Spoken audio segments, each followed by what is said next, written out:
Passons maintenant à l'exercice 2.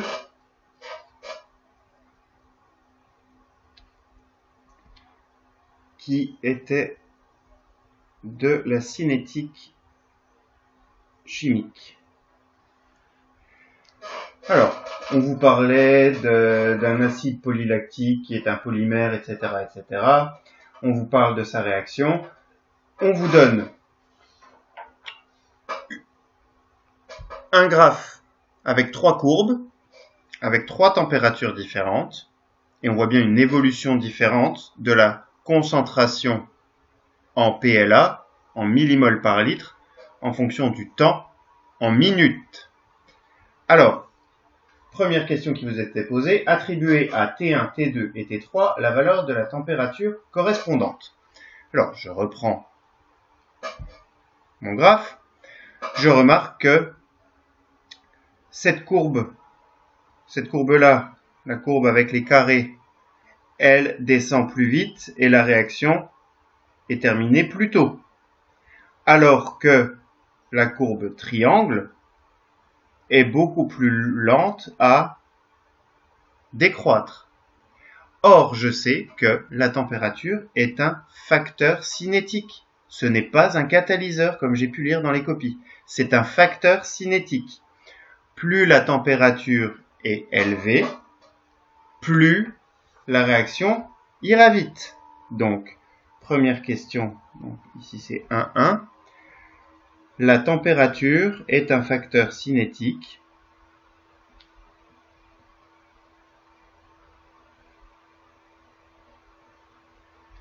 Plus la température augmente, plus la réaction est rapide.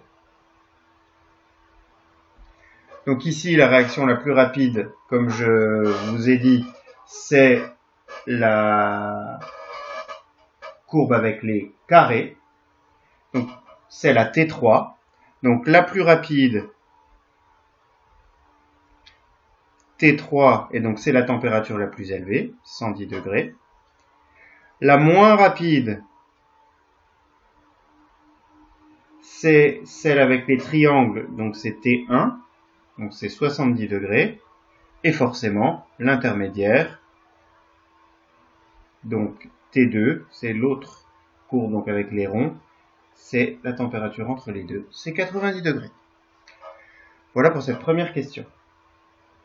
Question 1, 2. L'exploitation de la courbe obtenue à la température T1 permet d'obtenir les résultats suivants. Donc on vous donne la concentration de PLA en fonction du temps, ainsi que la vitesse volumique de disparition du PLA en mol par litre par seconde. On me demande de définir la vitesse volumique de disparition. Une vitesse volumique de disparition, on me demande simplement de la définir. Donc une vitesse de disparition, c'est moins la dérivée par rapport au temps de la concentration en PLA. Puisque là, on a un graphe, donc on va faire tendre t vers 0. On pouvait dire, mais ce n'était pas exactement ce qui était attendu, que c'est la différence de concentration entre deux instants divisé par delta t. Mais ça, c'est un petit peu plus simpliste que cette expression, plus adaptée à cet exercice. Question 1, 2, 2. Déterminer graphiquement la valeur de la vitesse volumique de disparition du PLA à la date t égale 0. Alors, on me demande de calculer une vitesse par rapport à un graphe. Comme la vitesse est définie comme étant la dérivée par rapport au temps de la concentration, par définition de la dérivée, la définition mathématique de la dérivée, la vitesse sera donc égale à la pente de la tangente à t égale 0. Donc ici, VD, 0, ça va être égal à la pente de la tangente à la courbe à t égale 0. Donc je prends mon graphe, je trace donc là on me demande la température T1, donc c'est le graphe avec les triangles, je trace la tangente à t égale 0, ici. Et comme je dois calculer la pente de la tangente, il faut que je prenne 2 points. Je vais prendre le point simple ici en lecture et en coordonnées A. Donc A qui va être de coordonnées 0, 1. Et je vais choisir un autre point de lecture assez simple, celui-ci par exemple, qui est 30, 0,25. Donc, ça me donne, au niveau du calcul,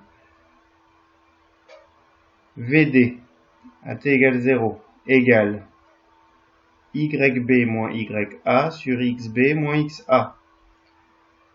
Vous devez savoir calculer le coefficient directeur d'une droite. Programme de collège. Donc, YB 0,25 moins YA 1 divisé par XB moins XA, donc XB 30 moins XA 0. Or, une chose à laquelle très peu on fait attention, c'est qu'on vous demande la vitesse en mol par litre par seconde, c'est celle qui est donnée ici, et le temps sur le graphe est donné en minutes. Il faut être attentif à ce genre de détails qui ont leur importance. Donc je vais avoir moins 0,75 au numérateur, et en dessous je vais tout de suite convertir. Donc là j'ai 30 minutes, donc 30 fois 60 secondes. Ce qui va me donner comme résultat pour la vitesse, donc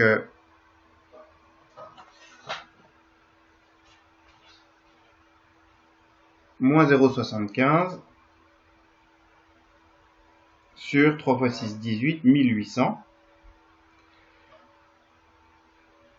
Et je trouve donc une vitesse initiale égale à, puisque on a un chiffre négatif ici, ce qui est normal puisqu'on a une disparition, mais la vitesse va être, elle, positive. Et donc j'obtiens environ 4,3 fois 10 puissance moins 7 mol par litre et par seconde. Donc voilà la démarche pour calculer la vitesse d'une réaction chimique. C'est la pente de la tangente en un point. Question suivante. 1, 2, 3. Alors, on me demande de montrer en explicitant la démarche que l'évolution de la concentration en PLA suit une loi de vitesse d'ordre 1. Alors, on a vu plusieurs possibilités pour montrer que c'est une loi d'ordre 1. On aurait pu montrer simplement qu'on avait bien une exponentielle décroissante. Ça aurait pu fonctionner, mais pour ça, il faut être sûr de se rappeler de l'expression de la concentration en fonction du temps. Donc je vais passer sur celle-ci, elle est dans le cours. Moi, ce que je pense qu'il fallait faire de plus simple dans ce cas-là, pour montrer que qu'elle suit une loi de vitesse d'ordre 1, je vous avais dit que loi de vitesse d'ordre 1, ça veut dire que la vitesse est égale à K fois la concentration. Bon là c'est une vitesse de disparition, donc ça va être moins K de PLA, de la concentration en PLA. Donc ça, pour être sûr d'avoir ce genre de choses, ça c'est l'équation d'une droite passant par l'origine.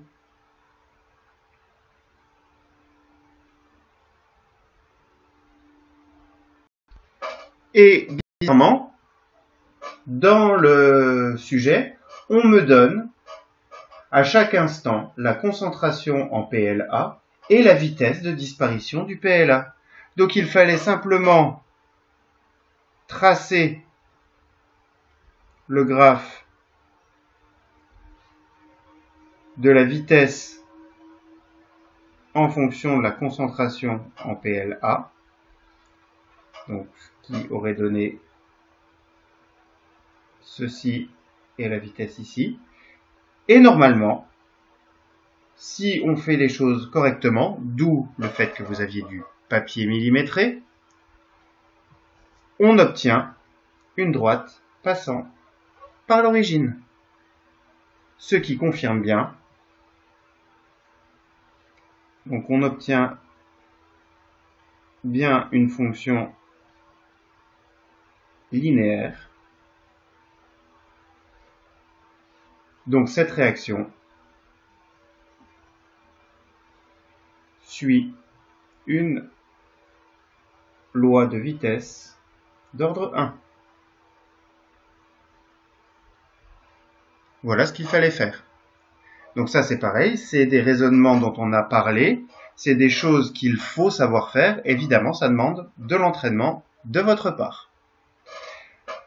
Passons maintenant à l'exercice suivant, et donc à la partie physique. Premier exercice qui était un exercice de mécanique, le Water Bottle Flip. Alors exercice 3,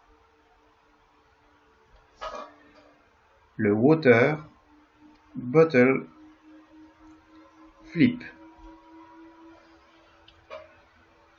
Alors cet exercice, on vous proposait déjà des photos successives tirées d'une vidéo pour vous montrer le principe du Water Bottle Flip. On vous explique plusieurs choses.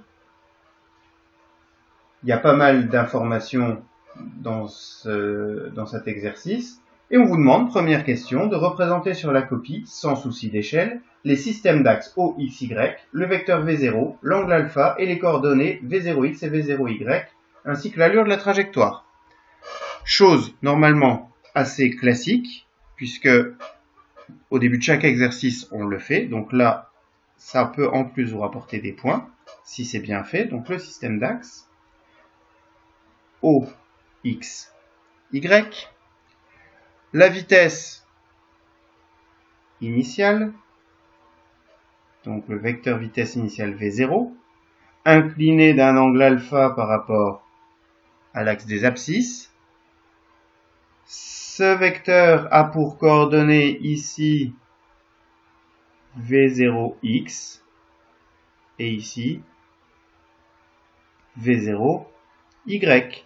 Et la trajectoire va donc être une parabole qui au départ suit et tangent au vecteur vitesse. Voilà pour cette première question de cet exercice de mécanique. À partir des données expérimentales fournies et de la figure 2, vérifiez que la valeur expérimentale V0 du vecteur initial V0 est proche de 3,6. Alors là, on me demande la vitesse initiale. Effectivement, d'habitude, pour calculer la vitesse instantanée en un point, on prend le point d'avant et le point d'après. Or là, on n'a pas le point d'avant.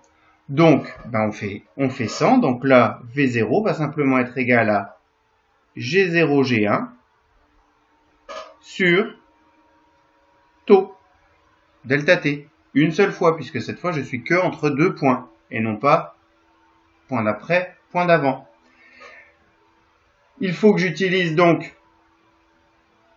le graphe, et donc il faut que j'aille mesurer directement sur la photo la distance G0, G1.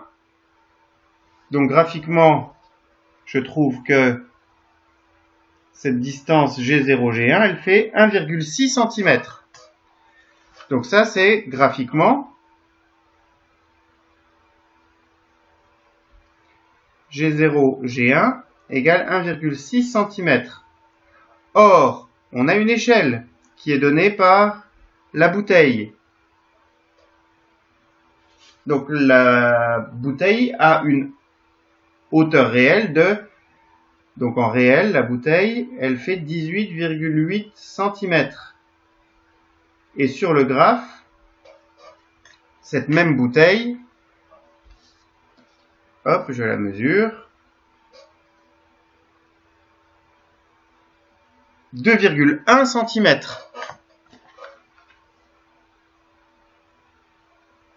Je fais donc un produit en croix tout simple. Hein, donc en réel, G0, G1 égale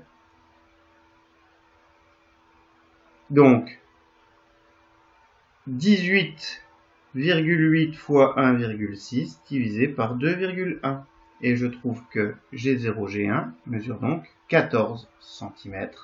Je n'ai plus qu'à effectuer le calcul. V0 égale donc 14 cm, donc 14 fois 10 moins 2 mètres, sur taux, qui est de 40 millisecondes, 40, 10 moins 3, et je retrouve une vitesse initiale de 3,6 mètres par seconde, ce qui correspond bien à ce qu'on nous demande de retrouver.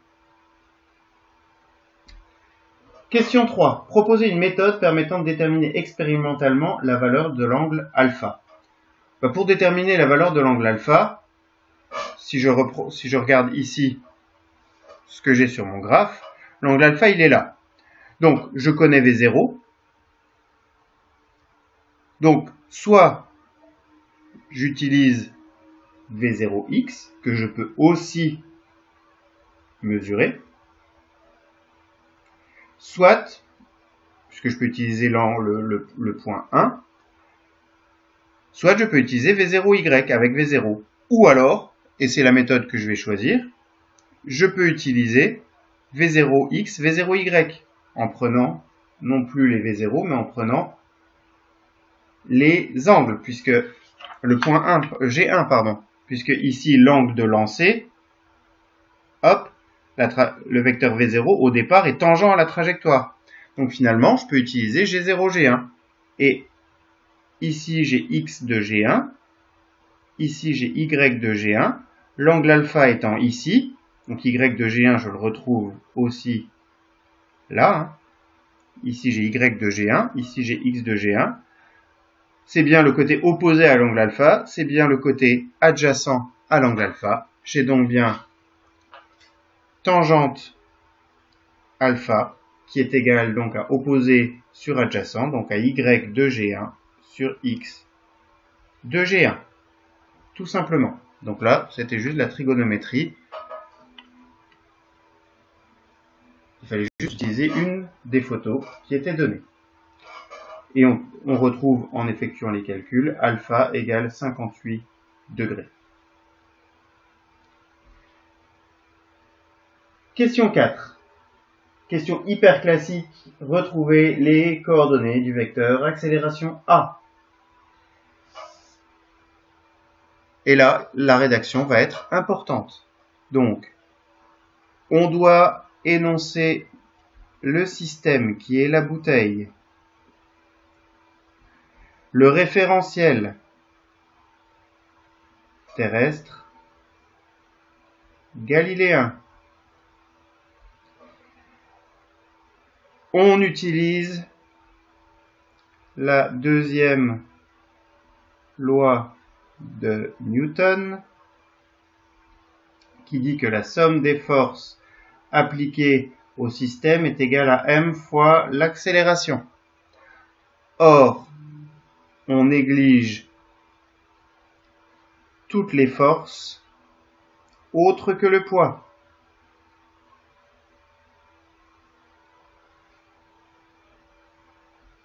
Donc la seule force, finalement, c'est le poids. Somme des forces égale le poids, et le poids, c'est m fois g. Attention à bien garder la notation vectorielle. Si vous enlevez les vecteurs, ça ne va pas avoir de sens de retrouver les coordonnées à x et à y. Là, il faut garder l'expression vectorielle de g, de b et de a. Donc, alors pour vous, c'est une simple flèche. physiquement, la flèche, elle parle quand même de sens, direction, qui ont une importance en mécanique. Donc, mg égale ma. Je peux simplifier les masses. Il me reste donc A, vecteur A, égale G. Le système d'axe ayant été choisi avec Y vers le haut, le vecteur G est vers le bas, et uniquement sur l'axe des ordonnées, alors AX de t égale 0, AY de t égale moins G. Voilà pour cette question 4. Question 5, tout aussi classique. En déduire les expressions des coordonnées Vx et Vy du vecteur vitesse et remontrer les équations horaires du mouvement. Donc, je repars, et donc ça c'est des démonstrations. Il n'y a qu'en les faisant et en les refaisant que vous pouvez les comprendre. Les apprendre par cœur ne vous mènera pas bien loin parce que il suffit qu'il y ait un paramètre qui change pour que vous soyez perturbé. Il faut comprendre absolument ce que vous faites. Donc, on sait que l'accélération, c'est la dérivée de la vitesse par rapport au temps. Donc, pour trouver V, on primitive A. Et donc, à ce moment-là, je vais avoir Vx de t qui va être égal, alors, la primitive de 0, c'est une constante, c'est 1. Et la primitive d'une constante, g, moins g, ça va être moins g fois t, plus une constante, c2. Il faut déterminer ces deux constantes. Or, à t égale 0, les constantes, on les détermine grâce aux conditions initiales, toujours. Donc, à t égale 0, je sais que Vx de 0 égale, ici si je remplace t par 0, j'aurai quand même 0. Et à t égale 0, je suis dans cette configuration-là. Donc à t égale 0, je vois que V0x, c'est V0 cos alpha, et que V0y, c'est V0 sinus alpha. Donc je vais réutiliser ça ici. Donc je sais qu'à t égale 0, Vx, c'est V0 cos alpha. Et c'est donc, Vx de 0, pardon, ici c'est C1, c'est pas 0. Hop. Et donc j'ai ma constante 1 qui vaut V0 cos alpha. Donc j'ai déterminé déjà Vx de t qui vaut V0 cos alpha. Pour y, bon, on fait pareil, Vy de 0, si je remplace t par 0 dans cette expression-là, j'ai C2. Et à t égale 0, je viens de vous montrer que c'est V0 sinus alpha. Donc finalement, Vy de t égale moins gt, plus ma constante C2 qui vaut V0 sinus alpha. Et j'ai comme ça déterminé Vx et Vy. Maintenant, il faut qu'on détermine les équations horaires, donc x de t et y de t. Alors, encore une fois, on a le fait que la vitesse, c'est la dérivée du vecteur position par rapport au temps. Donc, on primitive Vx et Vy. Alors, si on primitive Vx et Vy, ça me donne que x de t est égal à... Alors, Vx, il vaut V0 cos alpha, qui est une constante. Donc, la primitive d'une constante, ça va être constante fois le temps. Donc là, V0 cos alpha fois le temps. V0 cos alpha t, plus une constante d'intégration C3, toujours. Or, je sais que donc x de 0, si je remplace t par 0 là-dedans, il me reste juste C3. Mais je sais aussi qu'à l'instant initial, je démarre de 0, 0. Donc x0 égale 0, y0 égale 0. Donc à t égale 0, ben je suis en 0, donc ma constante 3 vaut 0. Ce qui me fait x de t égale v0 cos alpha t.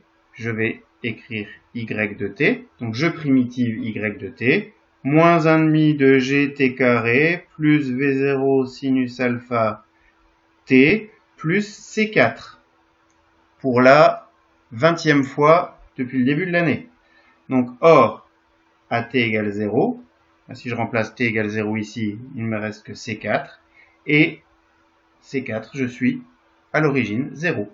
Ce qui me fait donc les équations horaires du mouvement, qui sont x de t égale v0 cos alpha t, et y de t qui vaut moins 1,5 de gt carré plus v0 sinus alpha t. Voilà pour cette question. Passons à la question suivante. Alors, il y a pas mal de documents là, des valeurs, un autre graphe et un programme Python. Question 6. Associez chacun de ces tracés à x de t et y de t. Alors, chacun de ces tracés, ce sont ces deux tracés-là, B et A. Bon, B est donc une fonction linéaire. A représente une parabole. Donc il faut les attribuer à x et y. L'équation d'une parabole ici, c'est y. Donc, le graphe A, c'est une parabole. C'est y de t. Et par déduction, le graphe B, c'est une fonction linéaire. Et ici, on voit bien qu'on a quelque chose du type x égale k, puisque ça c'est une constante, fois t. Donc on a bien une fonction linéaire pour x de t. Question 7. Précisez ce qui est caché par le rectangle gris dans la ligne 15 du programme Python. Alors là, il faut que vous soyez un tout petit peu malin. Je vois bien ici que j'ai x égale y égale. Donc, je compare par rapport à ce que j'ai ici. X de t, c'est V0 cos alpha t. Et ici, on me dit que x égale V0 fois cos, et dans le cos, j'ai alpha fois pi sur 180 fois t. Bon, je me doute que dans le sinus en dessous, je vais avoir la même chose. Faut que vous soyez un tout petit peu logique. Donc ici, je reprends mon y, donc moins 0,5, donc moins 1,5 de gt carré, plus, ici, sous le rectangle gris, il y a V0 fois sinus, et dans le sinus, c'est cette expression-là, fois t. Donc sous le rectangle gris, je dois avoir V0 sinus de alpha fois pi sur 180. Donc je vais le réécrire en corrigé. Donc sous le rectangle, il y a V0 fois sinus de alpha fois pi sur 180. Il n'y avait pas besoin d'aller chercher très loin. Fallait juste regarder la ligne du dessus pour savoir ce qu'on mettait dans le sinus. Donc, là, pour moi, c'était une question très très simple que vous n'avez pas bien réussi parce que vous n'avez pas réfléchi, vous n'avez pas été chercher le sens de ce qu'il y avait écrit dans ce programme Python. Question suivante. Donc, question 8. Estimez la durée du mouvement de la bouteille obtenue par la modélisation. Alors, en toute rigueur, il faudrait utiliser le fait que le centre de gravité de la bouteille est à 2 cm du fond. Mais si je regarde le graphe, ici, je suis donné en mètres, là. Et donc si je prends 2 cm, donc 0,02 mètres, je vais me retrouver ici, donc au niveau lecture graphique, que je prenne 0 ou 0,02, il ne va pas y avoir une très grande différence au niveau lecture graphique. Donc quand, si je réfléchis, quand la bouteille retombe sur la table, ben, elle retombe sur la table quand x est de nouveau égal à 0. Donc la bouteille retombe sur la table pour un temps égal à 0,6 secondes. Après, bien sûr, on aurait pu résoudre une équation du second degré. Alors, je peux vous montrer comment faire. Donc 2 cm, on a 2 cm du fond ici. Donc, déjà, la méthode la plus simple, qui vous pouvez vous rapporter les points sans trop perdre de temps. Donc, graphiquement, on trouve t égale à 0,6 secondes. Après, pour la résolution ou par le calcul, donc à ce moment-là, y, alors je vais l'appeler t1, y de t1, donc à t1, je reprends ici, à t1, je dois être par là. Sauf que je prends le centre de gravité de la bouteille. Et on me dit que le centre de gravité de la bouteille se situe à 2 cm du fond de la bouteille. Donc ça me donne ici, il faut qu'on trouve y de t1, 2 cm, donc 2 fois 10 moins 2, est égal à, moins 1,5 de g t1 carré, plus V0 sinus alpha T1. Alors ici, si vous aviez pris 2,10-2, c'est en toute rigueur si on veut prendre le fond de la bouteille, si on veut prendre le centre de gravité exact. Sinon, comme l'estimation graphique nous le montre, que ce soit 0 ou 2 cm, ça donnera à peu près le même résultat. Donc on pouvait résoudre avec ici égal à 0. Et on retrouve, en faisant le discriminant, les deux racines, on prend la racine positive et on retrouve la même valeur. Donc je vais m'épargner ce calcul, puisque graphiquement, c'est satisfaisant. Question 9. Proposez au moins une explication permettant de rendre compte de l'écart entre cette durée réelle et la durée obtenue par la modélisation. Qu'est-ce qui peut expliquer la différence, sachant qu'on nous dit que la durée du mouvement est environ est mesurée à delta t égale 0,50 secondes. En réalité, delta t égale 0,5 plus ou moins 0,05 secondes. Donc on trouve un temps supérieur. Qu'est-ce qui peut, dans la réalité, ralentir un petit peu mon mouvement finalement? Qu'est-ce qui peut ralentir le mouvement? Ce sont les frottements que l'on a négligés dans cet exercice. Donc en réalité, delta t, donc c'est inférieur à t1, qui est la durée qu'on a mesurée nous. Et donc ici, les frottements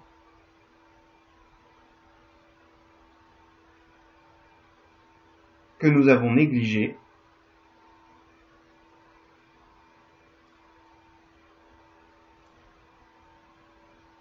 interviennent, ce qui impacte la durée du mouvement.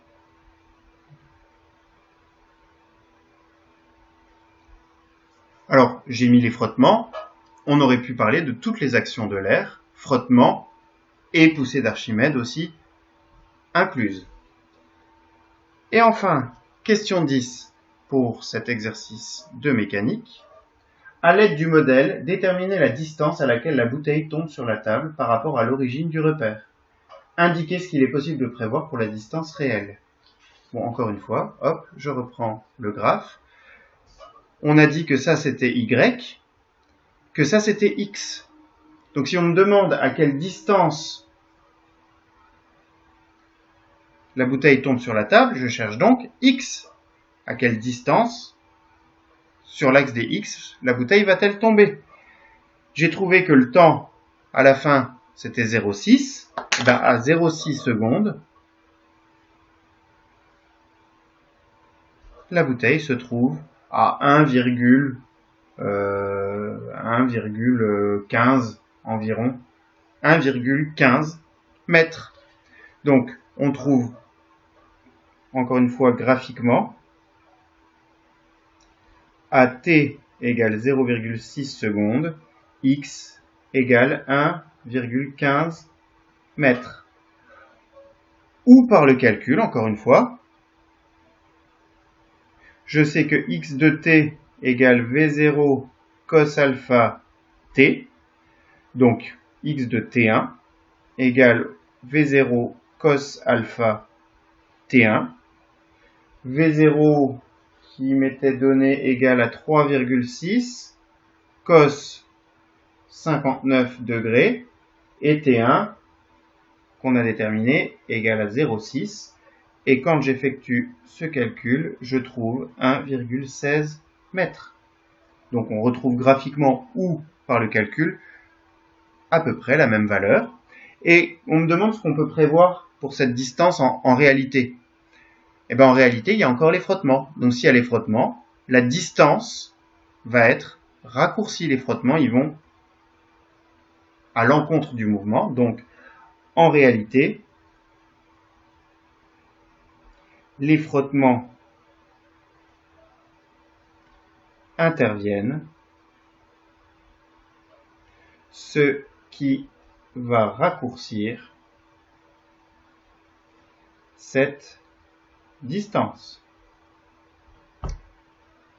Voilà pour cet exercice de méca, qui ne me semble pas extrêmement difficile. Et on passe enfin à l'exercice sur l'électricité, donc des supercondensateurs pour charger des bus électriques.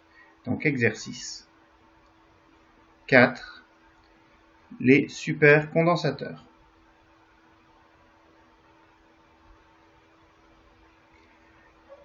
Alors, au niveau du circuit électrique qu'on me donne, j'ai ceci. Donc, j'observe déjà le circuit. Je vois bien que I et UC, donc la tension du condensateur et I, sont dans le même sens. C'est-à-dire que là, je prends le condensateur en convention générateur. Et on a UR qui est dans ce sens-là. On fixe dès le départ un sens de lecture de ma maille, un sens de rotation de ma maille. Je choisis le sens positif dans le sens des aiguilles d'une montre. Voilà. Donc, hop, question 1. Montrer qu'au cours de la décharge, l'intensité IT s'exprime par I de T égale, et là, beaucoup n'ont pas vu ou ont fait semblant de ne pas voir, qu'il y avait un signe moins à trouver. Eh bien oui, cette fois, comme on est dans la convention générateur et que on me dit que le Q, c'est la charge portée par la nature positive du condensateur, eh bien, pour cette fois, ce qui n'est pas toujours le cas, mais cette fois, d'après l'exercice, on avait I égale moins dQ sur dt pour cette décharge. Et on sait aussi que Q égale C fois UC. Donc, hop, je mets mon Q dans la dérivée et j'obtiens I égale moins D sur dt de C fois UC, qui me donne bien I égale moins C D de UC sur dt. Question 2. On déduit que la tension UC de T obéit à l'équation différentielle, RC, etc., etc. Alors, il ne suffit pas d'apprendre par cœur ce qu'il y a dans le cours, il faut comprendre et, encore une fois, appliquer dans une situation donnée. Là, pour remontrer une équation différentielle, on commence forcément par une loi des mailles. Si je regarde la maille que j'ai orientée, je tourne à l'intérieur, je rencontre plus UC moins UR égale 0. Il n'y a pas de E à noter, il n'y a pas de générateur, donc on ne note pas égal E. Et on ne dit pas après E égale 0. Non, il n'y en a pas, donc on ne le met pas. Donc là, on fait une loi des mailles. Donc, loi des mailles. Maille que nous avons orientée, donc je trouve UC moins UR égale 0. Donc UC égale moins, et UR, loi d'Ohm, UR égale R fois I. Donc ici j'ai R fois I égale 0. Donc UC moins R, et I, je l'ai ici. Donc moins C, D de UC sur DT égale 0. Moins par moins, ça fait plus, et donc je retrouve bien l'équation différentielle RC D de UC sur DT plus UC égale 0. Question 3. En détaillant la démarche, déterminez les valeurs de A et B, sachant qu'on vous dit que la solution de cette équation différentielle, donc la solution, est de la forme UC de T égale A plus B exponentielle moins T sur RC. Donc ça, on me dit que c'est la solution de l'équation différentielle.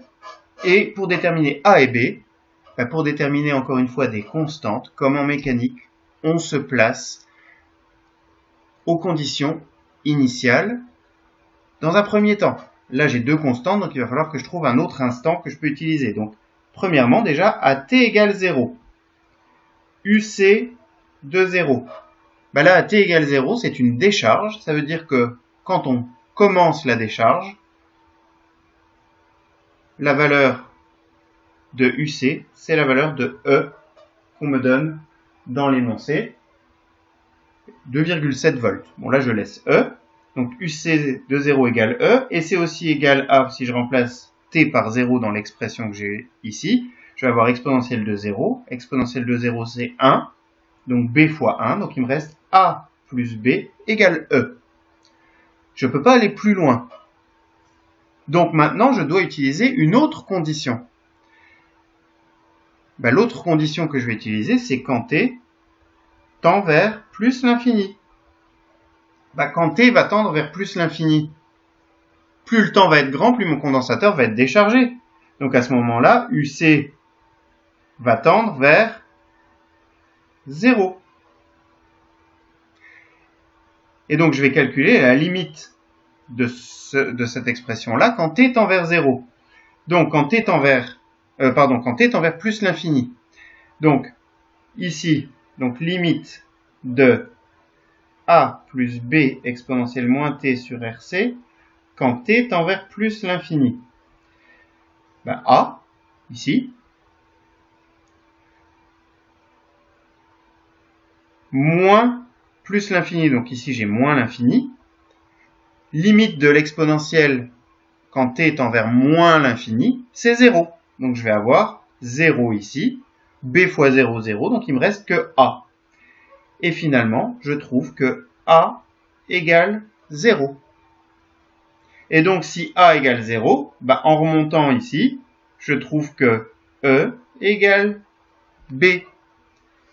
Ce qui me donne comme expression de UC de T, A étant égal à 0, il me reste juste E exponentielle moins T sur RC.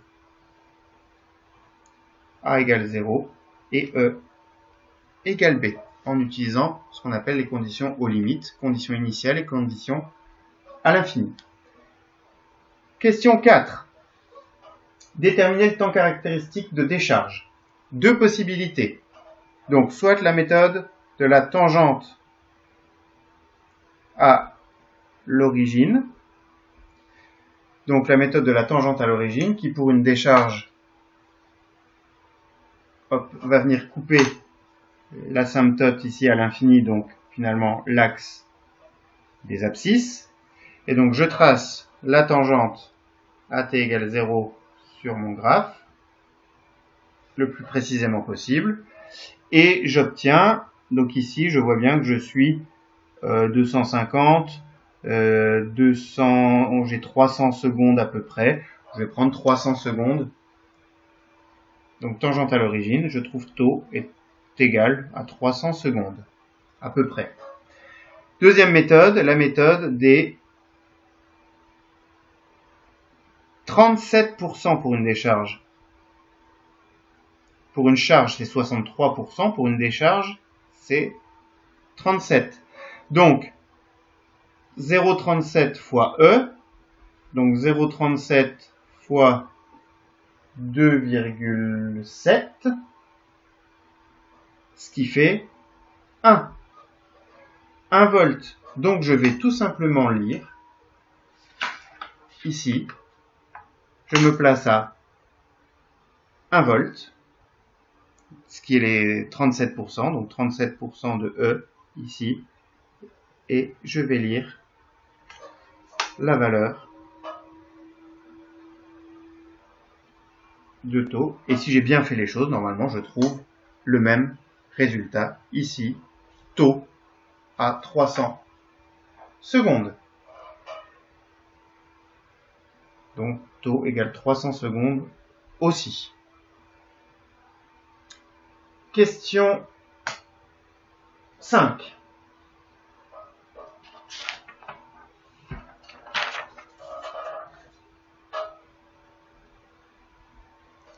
En déduire la valeur de la capacité du supercondensateur utilisé dans cette étude.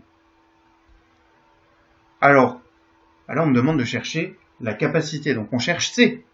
On vient de déterminer taux. Et on me donne dans l'énoncé R. Enfin, on a taux égale R fois C. Donc C égale taux sur R. Tout simplement. Taux, j'ai trouvé 300 secondes. Et R, qui est donné dans l'énoncé, est égal à 100 milliohms. Donc 100 milliohms, ça fait 0,1. Ça fait 3000 farads. Et 3000 farads, d'habitude on utilise, pensez à ce qu'on a utilisé en TP ou dans les autres exercices, c'est plutôt du nanofarad, microfarad, au mieux millifarad. Donc là, si en plus il s'appelle des supercondensateurs, ce sont des valeurs de capacité très élevées. Voilà, vous auriez pu, même si vous n'aviez pas d'idée, ce sont des supercondensateurs, donc c'est une grosse valeur de condensateur.